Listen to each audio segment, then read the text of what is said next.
Internet কিভাবে কাজ করে। এই যে ভিডিওটা আপনি দেখছেন, এটাকে আপনার ফোনে কিংবা কম্পিউটারে আসতে হাজারো কিলোমিটার পথ অতিক্রম করতে হয়েছে, কারণ এই ভিডিওটা গুগলের কোনো একটা ডেটা সেন্টারে স্টোর করা আছে। চলুন জেনে নেওয়া যাক ইন্টারনেট কিভাবে কাজ করে। আর এটা জানার জন্য আমাদের বুঝতে হবে একটা ডেটাকে হাজারো কিলোমিটারের দূরত্ব অতিক্রম করে কিভাবে আপনার মোবাইল ফোন পর্যন্ত পৌঁছতে হয়।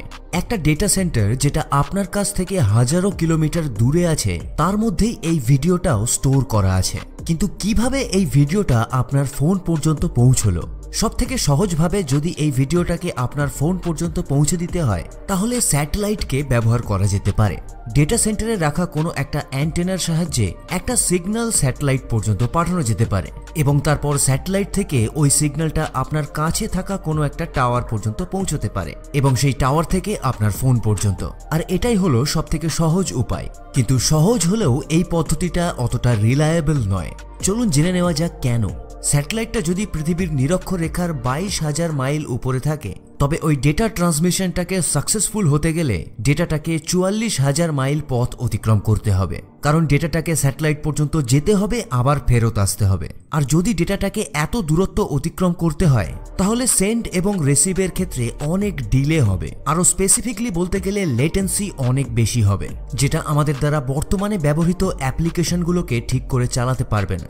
ধরুন আপনি মোবাইলে গেম খেলছেন, ধরুন পাবজি খেলছেন, তাহলে ভাবুন যদি পিং হাই হয় তাহলে কত সমস্যা হতে পারে, আপনি ঠিক করে খেলতেও পারবেন না।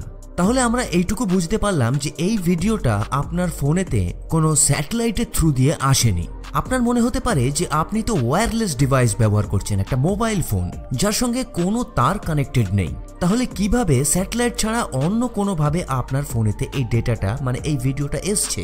এই সমস্ত কাজগুলো হয় সারা পৃথিবীতে ছড়িয়ে থাকা খুবই কমপ্লিকেটেড ফাইবার অপটিক কেবলের নেটওয়ার্কের সাহায্যে, যেটা ডেটা সেন্টার এবং আপনার ফোনকে কানেক্ট করছে। চলুন জেনে নেওয়া যাক কিভাবে। আপনার ফোন দুটো জিনিসের সঙ্গে কানেক্টেড থাকতে পারে। একটা হলো কোনো সেলুলার নেটওয়ার্ক অথবা কোনো ওয়াইফাই রাউটার, কিন্তু মাঝপথে কোথাও না কোথাও আপনার কানেকশনটাকে ওই ফাইবার অপটিক কেবলের নেটওয়ার্কের থ্রু দিয়েই পাস করতে হয়। যেরকম আমরা আগেই দেখলাম যে এখন বর্তমানে যে ভিডিওটা আপনি দেখছেন, এটা গুগলের কোনো একটা ডেটা সেন্টারে স্টোর করা আছে। আরও স্পেসিফিকভাবে বললে এই ভিডিওটা ওই ডেটা সেন্টারের কোনো একটা এসএসডি অর্থাৎ সলিড স্টেট ড্রাইভের মধ্যে সেভ করা আছে বা স্টোর করা আছে।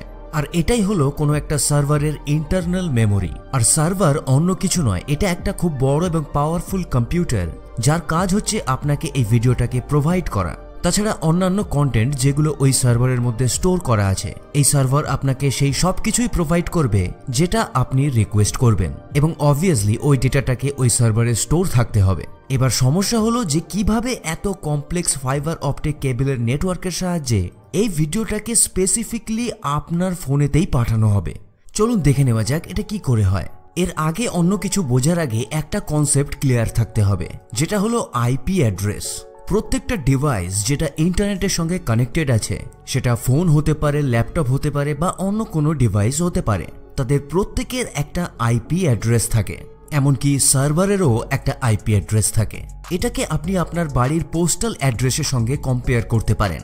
যখন আপনাকে কোনো চিঠি পাঠানো হয়, তখন সেই চিঠিতে আপনার বাড়ির পোস্টাল অ্যাড্রেসটাকে লিখতে হয়, আর সেই অ্যাড্রেসটা দেখেই পোস্টমাস্টার আপনার বাড়িতে ওই চিঠিটা পৌঁছে দেয়। আইপি অ্যাড্রেসটাও ঠিক এইভাবেই কাজ করে। সুতরাং আপনার ডিভাইসেও যেমন একটা আইপি অ্যাড্রেস আছে, সেইভাবে সার্ভারেরও একটা আইপি অ্যাড্রেস আছে। আপনি যদি কোনো সার্ভারকে অ্যাক্সেস করতে চান, তাহলে আপনাকে ওই সার্ভারের আইপি অ্যাড্রেসটা জানতে হবে। তবে ইন্টারনেটে এত ওয়েবসাইট আছে, এই সমস্ত ওয়েবসাইটের আইপি অ্যাড্রেসগুলো সাধারণ মানুষের মনে রাখা কোনোভাবেই সম্ভব নয়। আর এই সমস্যাটাকে সমাধান করার জন্য ডোমেইন নেম ব্যবহার করা হয়, যেমন youtube.com, facebook.com ইত্যাদি। আর এগুলো সাধারণ মানুষের পক্ষে মনে রাখা অনেক বেশি সহজ। তবে এখানে আরও একটা জিনিস মাথায় রাখতে হবে, যে একটা সার্ভারের মধ্যে অনেকগুলো ওয়েবসাইট স্টোর থাকতে পারে। এই কারণে একটা সার্ভারের আইপি অ্যাড্রেসকে ব্যবহার করে আপনি ওই সমস্ত ওয়েবসাইটগুলোকে অ্যাক্সেস করতে পারবেন না।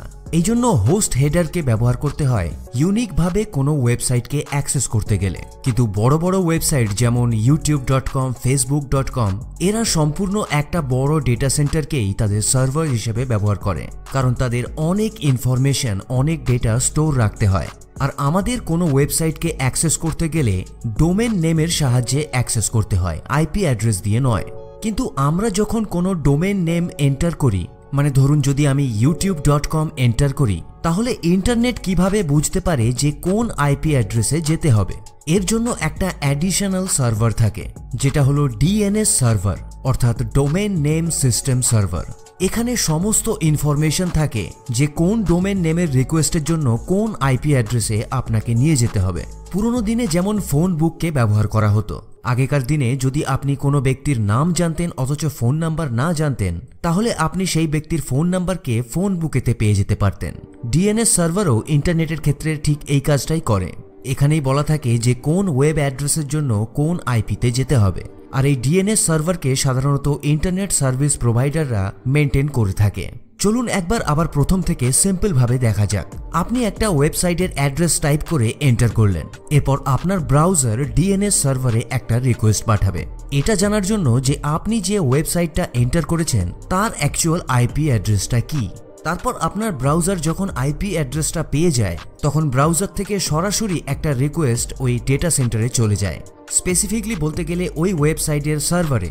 তারপর যখন ওই সার্ভার আপনার রিকোয়েস্ট পায়, তখনই ডেটা ফ্লো শুরু হয়। আপনার ওই ডেটাটা, মানে এই ক্ষেত্রে আমার এই ভিডিওটা, সার্ভার থেকে ডিজিটাল ইনফরমেশনে কনভার্ট হয়ে যায় এবং ফাইবার অপটিক কেবলের সাহায্যে লাইট পালস হিসেবে ট্রাভেল করা শুরু করে।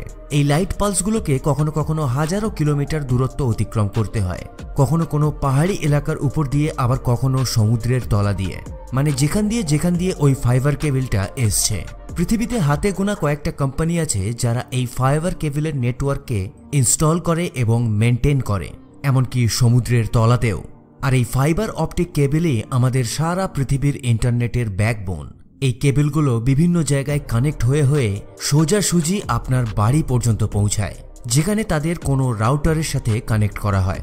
রাউটারের মধ্যে ওই লাইট সিগন্যালটা ইলেকট্রিক্যাল সিগন্যালে কনভার্ট হয়ে যায়, যার পরে একটা ইথারনেট কেবলের সাহায্যে ওই রাউটার থেকে আপনার কম্পিউটারে ডেটাটা চলে আসে, মানে এক্ষেত্রে এই ভিডিওটা।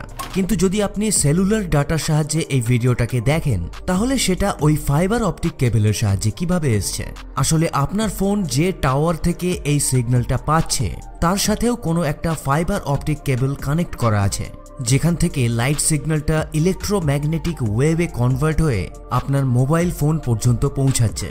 গুগলের সার্ভার থেকে কিন্তু একটা গোটা ভিডিও হিসেবে এই ডেটাটা আপনার ফোন পর্যন্ত পৌঁছায়নি। সার্ভারে যখন আপনি এই ভিডিওটা দেখার জন্য রিকোয়েস্ট পাঠিয়েছিলেন, সার্ভার এই ডেটাটাকে অনেকগুলো ছোট ছোট প্যাকেটে ভাগ করে বিভিন্ন রুট দিয়ে এই ডেটাটাকে আপনার ফোন পর্যন্ত পৌঁছানোর জন্য পাঠিয়েছিল।